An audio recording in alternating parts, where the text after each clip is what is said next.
es una barbaridad absolutamente impensable para el Barça. Habiendo hecho el ridículo como lo ha hecho, dices, les afecta, les impresiona, les pone la cabeza loca esta competición. Te puede tocar, puede pasarle a un chico normal. Siembran el pánico por la ciudad, te atrapan y después nunca más vuelve a ser lo mismo. Hola, ¿qué tal? Hoy estamos a viernes 20 de septiembre del año 2024. Os hablo desde Torrelodones, en Madrid, en España. Yo soy Pepe Rodríguez y este es el programa número 1502 de la sección de fútbol de Pepe Diario, ese podcast que durante 2 horas y cuarto, 2 horas y media más o menos cada día, intenta traeros toda la actualidad del deporte en un sentido general, en un sentido global y aquí, en el primer tercio del programa, aquí en medio del espacio-tiempo del universo conocido. Vaya usted a saber si no estamos también en medio del espacio-tiempo de otros muchos y múltiples universos por conocer. Vamos a charlar de fútbol, vamos a hablar. Descarriló el Barça en la Champions League. Primer encuentro con la competición europea y primer gran tropiezo de la temporada. ¿Es casualidad o no es casualidad? A mí permitidme que piense que sí.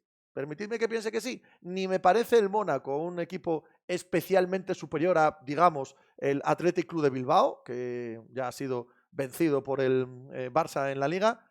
Quizás ni al Girona, probablemente sí al Girona, pero bueno, el Girona es capaz de empatar hasta el momento final del partido frente al Paris Saint-Germain, que claramente es muy superior al Mónaco. Ya sé que no existe la ley de la transitividad en el deporte. Esto no significa que luego tú, por ganar 5-0 o 5-1 al Girona, vayas a machacar al Paris Saint-Germain. Ya lo sé, ya lo sé. Quiero decir que el Mónaco no me parece un equipo especialmente superior a estos conjuntos y el Barça ya ha ganado a estos equipos con claridad. Por lo tanto, no creo mucho en la diferencia de niveles. Que sales a Europa, bueno, sales a Europa y algunos equipos sí y otros no. Y el Mónaco en concreto, pues no parece que sea uno de esos equipos que esté muy por encima del nivel medio de la Liga Española, donde el Barça está arrasando. Y luego está el asunto de la competición. Bueno, pero es que la Champions se la atraganta mucho al Barça.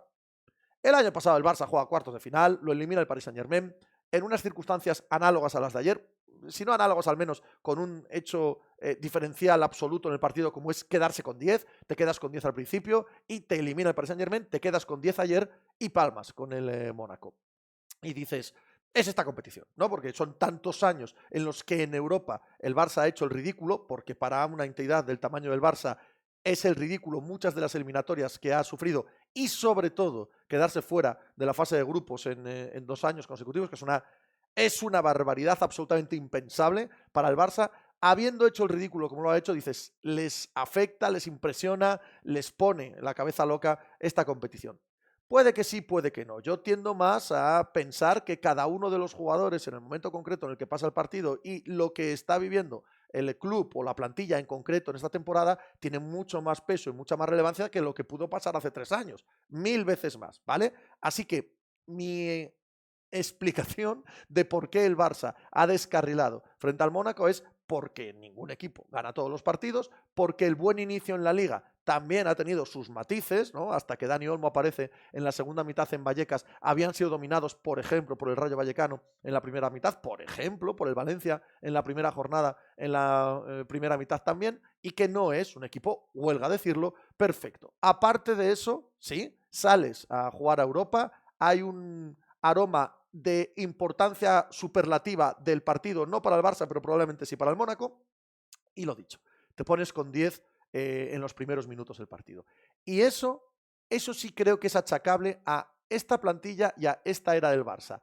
No vale tampoco con decir, me he quedado con 10, ya no puedo competir. Muchos equipos compiten cuando se quedan con 10. Y hay un aroma un poco derrotista en el Barça, no sé a qué es debido, no sé de qué es derivado, de, hostia, ahora no vamos a poder hacer nuestro juego. Bueno, bien, claro que no puedes hacer tu juego, pero tendrás que hacer otro. Mira, ponía el ejemplo del Girona. El Girona en París no hace su juego y sigue siendo competitivo hasta el final, ¿no? Hay algo que no permite a este Barça en ciertas adversidades crecerse y decir, aquí estamos nosotros. Sí lo hace Lamine Yamal a título individual, pero bueno, Lamine Yamal ya nos ha dejado sobradas muestras de que es un jugador bastante por encima de cualquier entorno o contexto. Es un jugador que puede ser determinante por sí mismo de manera aislada con la dinámica del juego.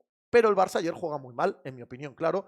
El Mónaco le pasa bastante por encima. No en el marcador, acaban empatando, le cuesta al Mónaco marcar el segundo gol, sí, pero el Barça pierde por completo el control del partido y se convierte en un muñeco de pim pam pum a merced de los franceses. Y este es un descarrilamiento importante porque es la Champions League, porque es relevante ser la primera derrota del año, siempre es relevante cómo se produce, contra quién se produce, en las circunstancias en las que se produce, con todo Dios mirándote.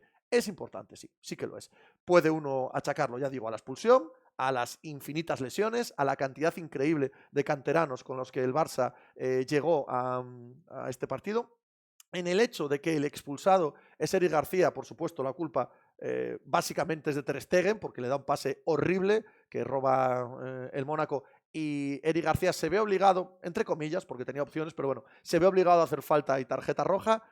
La culpa de la jugada es clarísimamente de Ter Stegen, pero tú te has visto obligado a jugar con un mediocentro como Eric García. Eso ya te indica o que la plantilla no está bien confeccionada, o que las lesiones han atacado de manera tan dura que no tienes ahora mismo capacidad de poner ahí, no lo tienes, a Frenkie de Jong, no tienes a Christensen, que jugó en muchas ocasiones en esa posición la temporada pasada, no tienes a Fermín y a Gavi, que no son mediocentros, pero probablemente te permitiría jugar con un centro del campo un poco diferente, con una energía un poco diferente y a sacar el balón quizás de manera un poco diferente, no lo sé.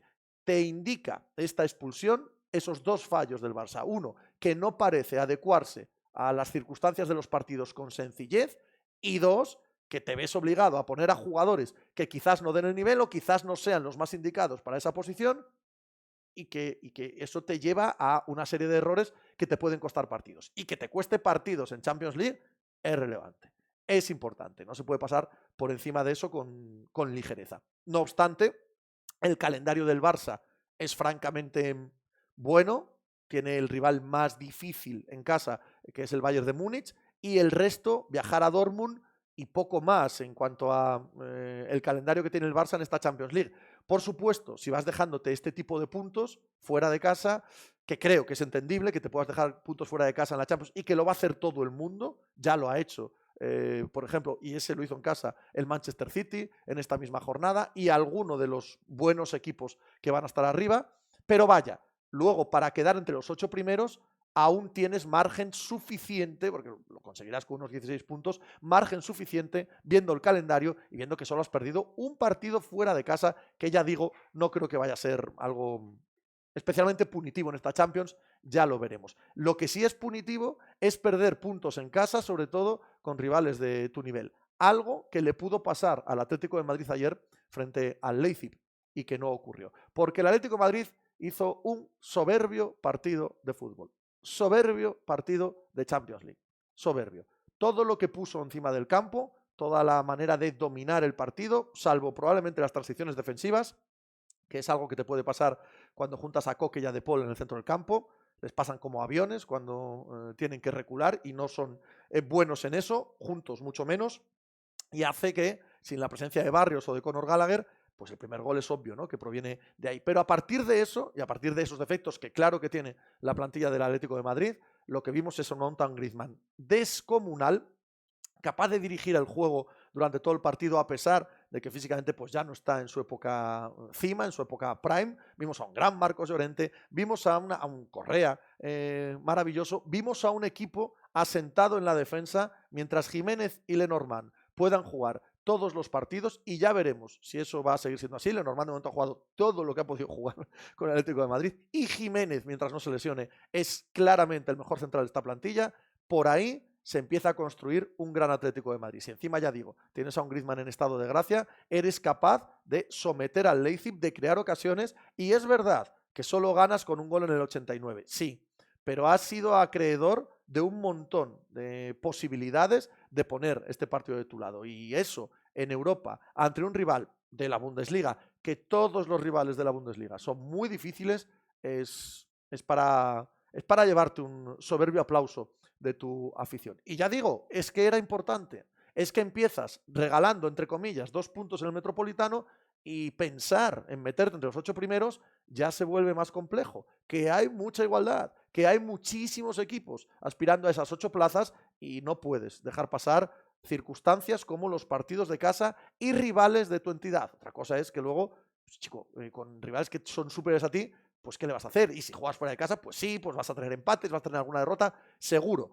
Pero el objetivo de todos, de este nivel de equipos, Atlético de Madrid y Barça, tiene que ser estar entre los 8 primeros, porque es una ventaja gigantesca para toda la competición y no puedes dejarla pasar por alto en absoluto. Se nos junta que hay Champions martes, miércoles y jueves con que empiezan las ligas ya mismamente este fin de semana. Así que ¿de qué vamos a hablar hoy en el programa? Pues voy a estar con David Timón en la primera parte y con Alan Valnegri en la segunda, mezclándolo todo un poco. Hay que analizar lo que ha pasado en la Champions, hay que hablar evidentemente y mucho de todo lo que va a pasar este fin de semana en las diferentes ligas, que por cierto hay una cantidad de partidos atractivos muy, muy alta en el fin de semana futbolero en Europa. Vamos con ello, hay que andar.